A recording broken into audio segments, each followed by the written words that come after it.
참으로 오늘은 하나님 주신 복된 날입니다. 이 복된 날 주님께 주시는 생명의 양식은 새 언약의 중보라는 제목으로 주신 양식입니다. 히브리서 8장 6절과 13절의 말씀을 함께 읽겠습니다. 그러나 이제 그가 더 아름다운 직분을 얻으셨으니 이는 더 좋은 약속을 세우신 더 좋은 언약의 중보시라. 저가 첫 언약이 무음하였다면 둘째 것을 요구할 일이 없었으려니와 저희를 허물하 일렀을 때 주께서 가라사대 때 볼지어다 날이 이르리니 내가 이스라엘 집과 유다 집으로 새 언약을 세우리라. 또 주께서 가라사대 때 내가 저희 열조들의 손을 잡고 애굽 땅에서 인도하여 내던 날에 저희와 세운 언약과 같이 아니하도다. 저희는 내 언약 안에 머물러 있지 아니하므로 내가 저희를 돌아보지 아니하였노라. 또 주께서 가라사대 그날 후에 내가 이스라엘 집으로 세울 언약이 이것이니 내 법을 저희 생각에 두고 저희 마음에 이것을 기록하리라. 나는 저희에게 하나님이 되고 저희는 내게 백성이 되리라. 또 각각 자기 나라 사람과 각각 자기 형제를 가르쳐 이르기를 주를 알라 하지 아니할 것은 저희가 작은 자로부터 큰 자까지 다 나를 알미니라. 내가 저희 불의를 긍휼히 여기고 저희 죄를 다시 기억하지 아니하리라 하셨느니라. 새 언약이라 말씀하셨음에 첫 것은 낡아지게 하신 것이니 낡아지고 쇠하는 것은 없어져 가는 것이니라. 이 본문의 말씀을 가지고 새 언약의 중보라는 제목의 양식을 나누겠습니다. 오늘 본문은 더 아름다운 직분에 대해 설명을 하고 있는데 그것이 더 좋은 약속으로 세우신 더 좋은 언약의 중보라는 겁니다. 약속이라는 말에 대해 생각해보면 본문에서 두 종류로 이야기하고 있는데 하나는 디아데케이고 다른 하나는 엥파게리아입니다. 각 단어의 차이가 무엇인가 하면 디아데케는 유언을 뜻하는 법률적인 용어를 쓸 때 디아데케라고 합니다. 헬레니즘 시대에 유언자는 정권을 지녔으며 그의 명령은 구속력이 있었습니다. 따라서 디아데케는 취소될 수 없는 결정을 의미할 때 쓰는 단어입니다. 그에 비해 엥파겔리아는 가장 일반적인 평범한 약속을 의미하는 단어입니다. 이 약속에 있어서 말과 행동 사이에서 긴장이 느껴집니다. 따라서 이 약속은 종종 무가치한 것으로 간주될 때가 있습니다. 헬라 시대에 우리는 또한 축제의 선포를 뜻하는 특별한 용법을 발견합니다. 모든 예들 중에서 오직 한 가지 예만이 신의 약속에 대해 사용되었습니다. 참고로 영어의 약속에 대한 단어 뜻을 비교해보면 다음과 같습니다. 우리가 많이 쓰는 프로미스는 약속의 뜻의 가장 일반적인 말이죠. 특정인이 특정인에게 하는 약속 외에 앞으로의 가망이라는 의미의 약속도 있습니다. 그 다음에 또 엔게이지먼트라는 말이 있습니다. 정식 통고를 받아 그 이행이 의무로 생각된 약속. 따라서 막연한 구두의 약속은 포함되지 않습니다. 이것을 보통 약혼이라는 말을 할 때 많이 사용되는 단어죠. 그 다음에 어슈어런스입니다. 보증, 구두로 하는 경우가 많아 깨질 가능성이 있습니다. 그 다음에 컨트랙트, 문서로 정식 교환된 약속으로서 법에 의한 강제력을 지닐 때가 많습니다. 이럴 때 컨트랙트라는 단어를 쓰죠. 그 다음에 우리가 프레즈, 공약, 서약 이런 뜻입니다. 프레즈는 자신의 명예 따위를 걸고 보호는 신 앞에 서약할 때 쓰는 단어입니다.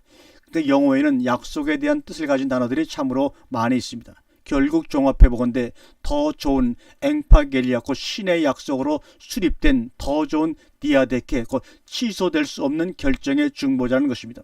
이것이 곧 아름다운 직분이라 그런 말이죠. 그러니까 이전의 약속도 상당히 좋은 약속이었지만 예수 그리스도로 인한 사역은 그보다 더 나은 언약의 직분이라 이런 말입니다. 그것이 무엇인가에 대한 것이 바로 오늘의 본문입니다.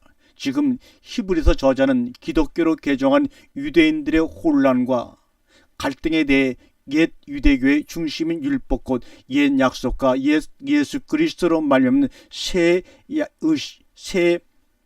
언약에 대해 그 차이점이 얼마나 큰 것인가를 자세하게 설명해 주고 있습니다. 그래서 그들의 의심을 잠재우려고 이 말씀을 하고 있는 것입니다. 그래서 오늘 본문에 사용된 단어를 기준으로 구약과 신약을 좀 더 세밀하게 재조명하자면 옛 약속과 새 유언이라고 번역함이 옳을 것 같습니다. 따라서 옛 약속, 율법은 언제든지 파기할 수 있는 약속인 반면에 새 유언은 절대로 파기할 수 없는 결정이라고 보면 될 것입니다. 그럼 이제 율법으로 대표되는 유대교의 옛 약속과 복음으로 대표되는 기독교의 새 유언의 차이점을 알아보기로 하겠습니다. 먼저 오늘 말씀은 구약 에레미야 선지자의 글을 인용하여 설명하겠습니다. 그 부분을 찾아 생각해 보므로 저자의 행보를 따르기로 하죠. 에레미야 31장 31절과 33절의 말씀입니다. 나 여호와가 말하노라. 보라, 날이 이르니 내가 이스라엘 집과 유다 집에 세울 새 언약을 세우리라. 나 여호와가 말하노라. 이 언약은 내가 그들의 열째 손을 잡고 애굽 땅에서 인도해 내던 날에 세운 것과 같이 아니할 것은 내가 그들의 남편이 되었어도 그들이 내 언약을 파하였습니다. 나 여호와가 말하노라. 그러나 그날 후에 내가 이스라엘 집에 세울 언약은 이러하니 곧 내가 나의 법을 그들의 속에 두며 그 마음에 기록하여 나는 그들의 하나님이 되고 그들은 내 백성이 될 것이라. 옛 약속과 새 유언은 내용 면에서는 차이가 없습니다. 왜냐하면 그 결과를 보세요. 새 언약 에레미야 31장 33절이나 옛 약속 에레미야 7장 23절과 11장 4절 등이나 나는 그들의 하나님이 되고 그들은 내 백성이 될 것이라 똑같기 때문입니다. 다만 차이라면 그 약속을 이루는 방법에 차이가 있을 뿐입니다. 옛 약속은 남편으로 대변되는 외적인 간섭이요 약속이었습니다. 그래서 이것은 언제든지 인간의 악함으로 인한 계약의 파기를 가져올 수 있는 상태라는 겁니다. 그래서 율법이 육신의 연약함을 인하여 할 수 없다고 사도 바울은 로마서 8장 3절에 선언하고 있는 것입니다. 그러나 이어서 말하기를 율법의 육신으로 말미암아 연약하여 할 수 없는 것을 하나님은 하시나니 곧 죄를 인하여 자기 아들을 죄 있는 육신의 모양으로 보내어 육신의 죄를 정하사 육신을 쫓지 않고 그 영을 쫓아 행하는 우리에게 율법의 요구를 이루어지게 하려 하심이니라. 이렇게 말씀하고 있죠. 그렇다면 하나님은 하신다는 것의 방법이 아들 예수를 보내어 십자가에 죽게 하는 것을 말함인가? 물론입니다. 그러나 거기에서 그친다면 옛 언약과 크게 다를 바가 없습니다. 히브리서는 더 좋은 약속, 더 좋은 언약을 강조하고 있으니 분명 뭔가 다른 하나님의 방법이 있음에 틀림이 없죠. 그게 무엇입니까? 우리 안에서 간섭하시는 내적 역사가 그겁니다. 그것이 또한 요한복음에서 그렇게 강조하며 우리가 알기를 바랬던 죄와 상관없이 바라는 자들에게 다시 오시겠다던 보혜사 성령의 강림입니다. 요한복음 14장 16절과 18절 보면 내가 아버지께 구하겠으니 그가 또 다른 보혜사를 너희에게 주사 영원토록 너희와 함께 있게 하시니 저는 진리의 영이라. 세상은 능히 저를 받지 못하나니 이는 저를 보지도 못하고 알지도 못함이라. 그러나 너희는 저희를 아나니 저는 너희와 함께 거하시며 또 너희 속에 계시겠습니다. 내가 너희를 고와 같이 버려두지 아니하고 너희에게로 오리라. 이렇게 주님께서 약속을 하시지 않았습니까? 그렇다면 처음부터 그렇게 하실 일이지 왜 구약에는 외적 역사를 하시다가 신약에 와서는 내적 역사를 하시는가? 이런 의문이 들어야 당연합니다. 옛 율법의 필요성이 무엇이냐는 질문이 나오게 됩니다. 한마디로 말하자면 처음부터 새 언약의 약속처럼 성령께서 바로 우리 안에 들어오셔서 일을 끝내 버리실 수도 있었습니다. 그러나 그렇게 되면 인간들이 무엇을 모르는가 하면 죄도 모르고 그러면 자연히 자기가 받은 구원의 가치성과 하나님의 은혜를 모르게 되며 또다시 되풀이되는 악순환의 역사가 반복될 뿐이기 때문입니다. 율법의 기능은 성경이 말씀하듯이 치유가 목적이 아니라 우리가 죄덩어리, 죄인임을 폭로하는 것이 있습니다. 그에 대하여 인간들은 철저하게 무능하다는 것도 아울러 확인시키므로 인하여 우리 주 예수 그리스도의 복음이 얼마나 귀하고 감사한 것인가를 깨닫게 하는데 그 목적이 있다고 하겠습니다. 로마 3장 19절과 20절의 말씀입니다. 우리가 알거니와 무릇 율법이 말하는 바는 율법 아래 있는 자들에게 말하는 것이니 이는 모든 입을 막고 온 세상으로 하나님의 심판 아래 있게 하려 함이니라. 그러므로 율법의 행위로 그의 앞에 의롭다 하심을 얻을 육체가 없나니 율법으로는 죄를 깨달음이니라. 갈라디아 3장 19절입니다. 그런즉 율법은 무엇이냐? 범법함을 인하여 더한 것이라. 천사들로 말미암아 중보의 손을 빌어 베푸신 것인데 약속하신 자손이 오시기까지 있을 것이라. 갈라디아 3장 24절 이같이 율법이 우리를 그리스도에게로 인도하는 몽학성생에 되어 우리로 하여금 믿음으로 말미암아 의롭다함을 얻게 하려 함이라. 율법의 기능은 곧 진단의 기능입니다. 우리가 얼마나 병들어 있으면 그것은 모두 불치병이라는 사실을 깨닫게 하여 의사에게 인도한다는 것입니다. 시련은 오직 예수 그리스도 외에 다른 이가 없다는 것을 가르치고자 한다는 말입니다. 그래서 보십시오. 주님이 공생의 기간에 고치는 병자들 중에 감기한 자나 가벼운 질병의 환자가 있었는가를 묻는 병, 소경, 중풍병, 혈류병, 심지어 죽은 자에 이르기까지 모두가 치명적인 환자들 뿐이었습니다. 그래서 주님은 말씀하십니다. 마가복음 2장 17절입니다. 예수께서 들으시고 저에게 일러 이르시되 건강한 자에게는 의원이 쓸데없고 병든 자에게라야 쓸데가 있느니라. 내가 의인을 부르러 온 것이 아니요 죄인을 부르러 왔노라 하시니라. 율법은 아브라함 이전에 주어졌습니까? 아니면 이후입니까? 아브라함 이후, 그것도 430년 후에 주어졌습니다. 그러나 믿음으로 말미암아 의롭다 하심은 아브라함 때 이루어졌습니다. 따라서 의롭다 하심의 구원은 율법과 상관없이 하나님의 은혜와 믿음으로 되는 겁니다. 여러분, 구원에 대해서 오해하지 마세요. 구원이란 지옥 갈 사람을 무조건 데려다가 천국으로 옮겨 놓는 것이 아닙니다.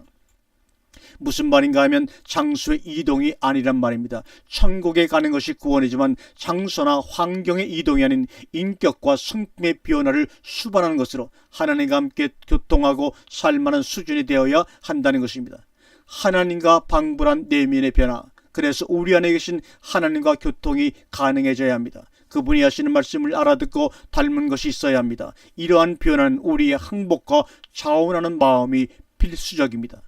우리에게 먼저 율법이 동원되었던 이유는 우리를 인격적으로 대접하는 것이기 때문입니다. 물건도 아니고 짐승도 아니게 율법이 먼저 필요했다는 말입니다. 하나님을 떠난 인간이 얼마나 악하며 무능한 존재인가를 알고 거기에서 하나님의 은혜로 구원받은 것의 감사와 행복, 그리고 거기에서 머무는 것이 아니라 아버지의 인격을 닮아 하나님들이 되는 수준까지 계획하신 아버지를 아는 것이 영생이므로 결국 영생을 주시기 위한 첫걸음이 율법이요 옛 언약이라는 것입니다. 그러나 이 같은 아버지의 계획은 알지 못한 어리석은 인생들이 율법주의에 빠져 종노릇을 하는 것입니다. 율법주의란 신앙의 근거를 자기 자신에게서 찾는 자들입니다. 따라서 나는 예수를 믿고 있다는 말의 진정성에 대한 것은 스스로 확정할 수 없을 때가 많습니다. 안에 계신 성령께서 밝히 드러내지 않는 말입니다. 그래서 믿음이라는 것은 사용하기가 애매할 때가 많아요. 왜냐하면 믿음은 믿는 인간 쪽에서의 조건이나 진심의 문제가 아니고 믿음의 대상 하나님에 대한 문제이기 때문입니다. 다시 말해서 믿는 자가 얼마나 진심으로 그리고 성실하게 믿느냐가 아니라 믿음의 대상이신 하나님이 얼마나 신실하시며 자비하시고 약속을 지키시기에 능력이 있으신가에 달려있다는 말입니다. 바로 이 싸움입니다. 참으로 묘하게도 믿음이 분명히 내 쪽에서 믿는다고 고백하고 내가 마음으로 믿음을 표시함에도 불구하고 그것이 전혀 내 쪽의 어떤 조건 여부와 상관이 없다고 하니 알쏭달쏭합니다. 내가 흔들리고 심지어 하나님을 떠나 탕자가 된다고 해도 그분이 놓지 않는 한, 그분이 나를 버리지 않는 한 구원이 무효가 되지 않는단 말입니다. 구원에 관계된 모든 주권이 결국 그분의 손안에 있게 된다는 것입니다. 다만 나의 수준에 있어서 주님을 닮고자 한다면 자기를 포기하는 것과 자기 십자가를 지는 항목이 따라야 가능해진다는 점만 남을 뿐입니다. 그래서 히브리서 저자는 예수 그리스도의 영원한 대제사장직과 새 언약의 중보자이심을 확인시켜 우리가 구원의 가치성이나 영원성에 대해 부적을 가지고 있는 식이 아니라 점을 확증하고 싶은 것입니다. 신약시대의 신앙은 더 이상 외부적으로 조건으로 확인되지 않고 우리의 내면에서 확인이 되는 것입니다. 그 내면에서의 확인 요령이라면 어떤 것이 있을까요? 첫째, 안에서부터 하나님을 사모하는 마음이 생깁니다. 둘째, 아무리 해도 부족하다는 생각이 듭니다. 셋째, 사랑하는 마음이 생깁니다. 하나님의 사랑과 이웃 사랑입니다. 그런데 이런 내면적인 것으로 확인하지 않고 교회에 출석했다, 헌금했다, 기도했다는 것으로 신앙생활 다했고 또 자기는 구원받았다고 확인한다는 것입니다. 그러나 이것은 스스로 속는 것입니다. 또 세상에 나가서는 세상이 악한 것에 비해서 나는 그 정도 악하지는 않다는 것으로 만족하며 자기의 신앙이 좋다고 착각해서도 안 됩니다. 우리의 신앙의 완성은 하나님이 나를 사랑하는 아가페 사랑으로 하나님과 사람을 사랑하지 않는 한 만족할 수 없는 존재가 되는 것입니다. 사실 우리가 받은 복은 자기만 위하고 세상의 헛된 것과 멸망을 향해 가고 있던 죄인들을 세상에서 불러내어 영원한 하나님과 하나님의 나라를 보상으로 받고 의와 거룩의 세상으로 지어져 가는 것입니다. 이것의 가치성을 아느냐 모르느냐에 따라서 그 사람의 영혼이 좌우되는 것입니다. 에베소 4장 22절과 24절의 말씀을 읽어보겠습니다. 너희는 유혹의 욕심을 따라 썩어져가는 구습을 쫓는 옛사람을 벗어버리고 오직 심령으로 새롭게 되어 하나님을 따라 의와 진리의 거룩함으로 지으심을 받은 새사람을 입으라. 아멘. 의와 진리의 거룩함. 주님은 진리 자체이시며 주님의 생각, 주님의 기호, 주님의 소원, 이 모든 것이 모두 진리입니다. 즉 속부터 달라진다는 말입니다. 이것이 하나님을 따라 닮는 것이며 변화되고 자라는 것입니다. 이렇게 속이 달라지기 시작하면 하나님을 사모하고 닮고자 하는 열망이 나오는데 그에 따라 열심히 한다고 해도 늘 부족함만 보이게 됩니다. 이것이 사랑의 본성입니다. 사랑은 주면서도 만족하는 법이 없습니다. 그래서 주고 또 주어도 부족하다고 느낍니다. 이것이 하나님의 사랑이며 주는 자의 행복이 바로 이것입니다. 로마서 8장 32절을 읽겠습니다. 자기 아들을 아끼지 아니하시고 우리 모든 사람을 위하여 내어주신 이가 어찌 그 아들과 함께 모든 것을 우리에게 은사로 주지 아니하시겠느냐. 35절과 37절입니다. 누가 우리를 그리스도의 사랑에서 끊으리요. 환난이나 공고나 핍박이나 기근이나 적신이나 위험이나 칼이라. 기록된 바 우리가 종일 주를 위하여 죽음을 당케 되며 도살할 양같이 여김을 받았나이다 함과 같으니라. 그러나 이 모든 일에 우리를 사랑하시는 이로 말미암아 우리가 넉넉히 이기느니라. 아멘. 보십시오. 이것이 바로 하나님의 사랑이요 그로 인한 우리의 승리가 보장된 말씀입니다. 따라서 새 언약이란 승리가 보장된 언약이라 그 말입니다. 그것을 이제 우리의 외부에서 약속하시고 이루시는 것이 아니라 우리 안으로 직접 들어오셔서 영원히 함께 거하시며 영원한 대제사장으로 하나님 아버지와 나 사이에 중보자가 되셔서 기어이 우리를 거룩하고 의로운 자로 만드신다는 것입니다. 이것이 새 언약의 중보자로서의 사역입니다. 그래서 우리 안에서 주님 자신이 만족하지 않는 한 나 역시 만족을 누릴 수 없는 존재가 된다는 것입니다. 주님은 언제 만족하십니까? 우리가 점도 없고 흠도 없이 그리스도의 신부로서 자격을 갖출 때입니다. 그래서 우리는 하나님 앞에서 자신의 신앙 인격과 행위에 대해 책임을 져야 합니다. 따라서 이것을 위해 주어지는 사건과 삶의 모든 환경은 짐이 아니고 우리의 자랑이 되어야 하며 특권이기도 합니다. 아멘.